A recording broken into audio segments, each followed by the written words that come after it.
I'd like to relate that the only way I believe that we can motivate others, whether they be a team of employees or friends or even voters, poli-sci major, is to address the most critical need that the entire country is facing, the hoax known as affordability. You know, this whole thing is, they use the word affordability.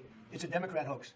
It is scary and disheartening to see in real life my middle-aged coworkers who have worked for my company for a decade being outright forced to move to another part of the country so that they might be more valuable to the company and avoid being another statistic in the massive 4-year-long trend of layoffs due to consolidation and raising the bottom line despite record profits.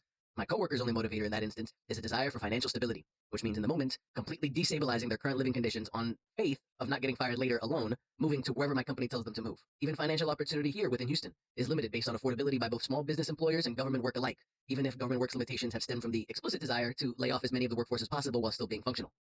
I have some good buddies in a local campaign staff here in Houston, and I applied to participate. It will mean a lot, both for my resume as well as my own sense of involvement to be part of a progressive campaign that is looking to help lessen the affordability burden that Houstonians are feeling, even if the guy himself is pro-AI, big L.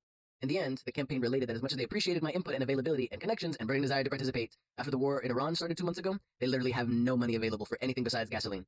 At the behest of Israel, the United States has set the global energy economy on fire, and it is being compounded onto the already devastating affordability crisis taking shape here in the richest nation on earth. And the economy isn't the only thing on fire. You know, we may not get paid enough to f***ing live, but these bitches dirt cheap. All you had to do was pay us enough to live.